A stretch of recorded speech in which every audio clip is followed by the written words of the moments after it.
Yo, what's up sa inyo mga ka-Tiny. So welcome back to my YouTube channel. So for today's video guys, tuturuan ko kayo guys kung paano mag-replant at mag-propagate ng mga plants natin. At mapapansin nyo kasi yun guys, dito, naglagay tayo dyan ng mga plants. Tinanggal ko na yung breeding cage ng ating mga balloon mollies at mga 24K mollies kasi nga, nag-success na yung pag-breed natin. Marami tayong napanak dyan, papakita ko sa inyo mamaya. Tapos yung mga fry dito guys, ayan, marami tayong mga fry dito ng mga 24K mollies. Ililipat na rin natin sila dito. Okay. So matitira na lang dyan sa tab na yan, ito mga 24K mollies na yan, ng mga fry, tsaka yung mga bagong fry doon. Kasi nga guys, yung mga 24K mollies, tsaka mga balloon mollies, mga ano rin kasi guys mga may pagka-vegetarian yung mga yan. Kaya nakakain nila yung mga plants, at ang tendency ng plants ay natatanggal sa kanilang mga bulak, kasi nga nakabundle lang yan. Pero ngayon guys, tuturuan ko kayo kung paano mag-propagate at paano mag-replant ng mga plants yan, na aquatic plants. So, bigyan ko rin kayo ng mga tips and tricks kung paano ako ginagawa, kung paano ako mag-plant. So, yun guys, tara! So, ayan guys, bago tayo magsimula, pakita ko lang sa inyo yung fish room natin. At yung makapansin nyo, kung konti na lang talaga yung mga isda natin dahil nag-restock tayo last time. At ayun, marami na naman ang nag-avail dahil naka-promo pa rin po tayo. Ito, naubos na yung aquarium tuloy. Naubos na yung isda dito. Ayan, so ngayon, ito yung sasabi ko sa inyo. Ayan. Yan yung ating mga fry. Lipat natin sila dito. So ito guys yung ating tub. Ayan, kung mapapansin nyo, naglutangan na yung mga iba nating plants. Ano?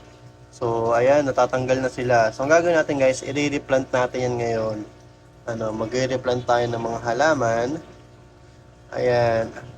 Ayan, tatanggal sila guys, nabubulok na sila. Ayan. So re-replant natin yung mga yan. Tuturuan ko yung kung paano mag-replant at kung paano mag-propagate. So, ayun guys, simulan na natin. So, ang kailangan nyo lang guys ay mga Tupperware or kahit anong pwede nyo paglagyan ng lupa. So, lalagyan natin to ng lupa guys. So, ayun guys, pag may lupa na tayo, ayan, gagawin nyo guys, babasahin nyo lang yan. Babasahin nyo lang siya.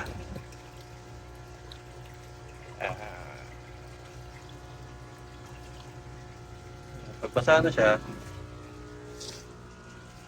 press nyo lang guys. Pa-press nyo lang.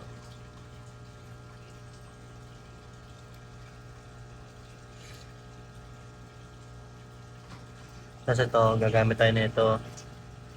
Dito natin itatanim yung ating mga aquatic plants. So ayun guys, sa isang butas, pwede kayo maglagay ng tree stem.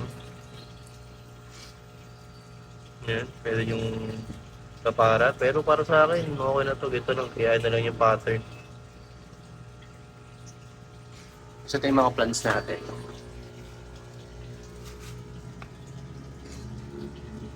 So ayan, mag-replant. Ito ang ginagawa pa, nag-replant.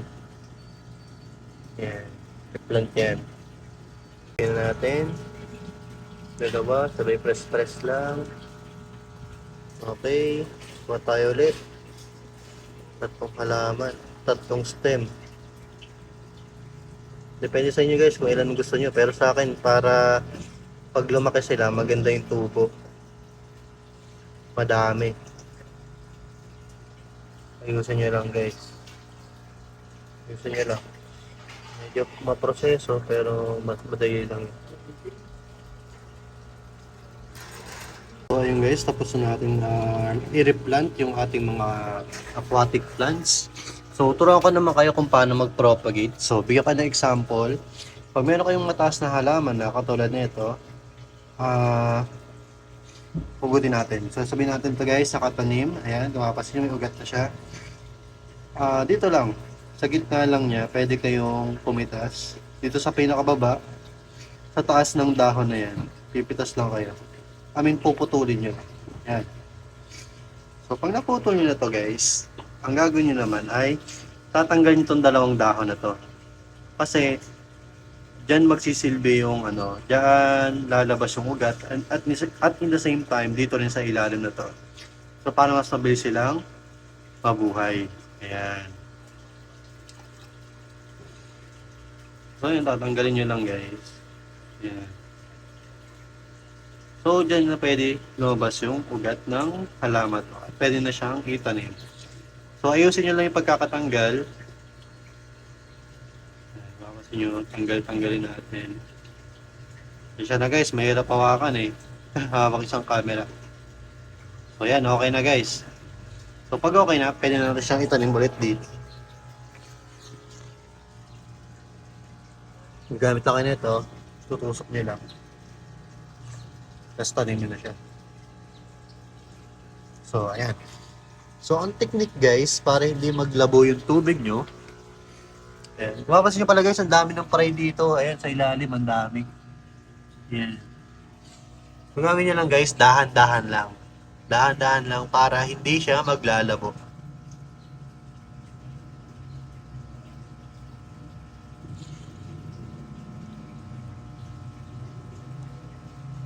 Opya. Okay. So, ganyan lang guys para hindi rin matatanggal yung mga halaman nyo. Oh, ayan. Diba guys? Ayos. Konti lang yung mga dumi. Tapos guys, ito yung mga breeder natin. Ilalagay na natin sila dito. Yun, may mga napasama na prey. Ito yung mga breeder natin. Ilalagay muna natin sila dito sa aquarium. So ayan guys, nagsilabasan ng mga fry natin. Tapos, ito na nga pala yung ating mga nakuha dito. So bali, napakadami na ito guys. Mga nasa 100 siguro to. So lagyan na natin sila.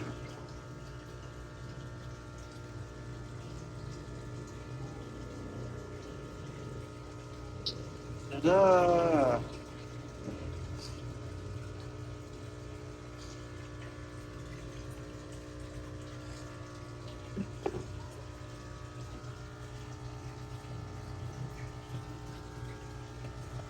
So, ayan guys, dito ko sila papalakihin, mga grow out tank nila to. Tapos habang nagpapadami tayo ng mga plants. So ito guys, yung mga plants, bagsak pa talaga yan. Pwede bigyan nyo yan mga isang araw, 2 araw. Magsisitayuan na yan. Tapos mag-grow na yung mga ugat nila. So ganun lang guys, kadali mag-propagate at saka mag-replant. So tusok-tusok nyo lang yan. Pero may mga ano rin yan guys ha, hindi lahat ng plants na aquatic plants ay ganoon ng procedure. Iba-ibang klase ng pag-propagate. Meron nagpo-propagate ng kanila lang, yung mga tawag doon mga runners. So sa mga dwarf Sagittaria, yan, mga ganung plants, mga self-propagation na sila. So ayan guys, ang ating mga isda. At meron pa tayong mga parating na isda guys.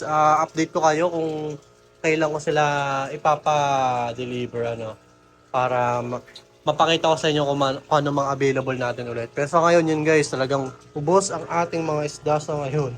Talagang pinapakyaw. So yung mga breeders, dito ko sa nilagay. Ayan, dyan ko sa nilagay muna. So kanina nga guys, meron ako ditong napasamang fry. Talagang kinain agad ng Glow Tetra.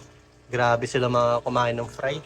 Kaya yung mga eggs nila talagang hindi nabubuhay dahil talagang kinakain nila yan. Kaya kailangan nyo talaga ng breeding setup para magparami ng mga Glow Tetra. So ito guys, pasingit kong video.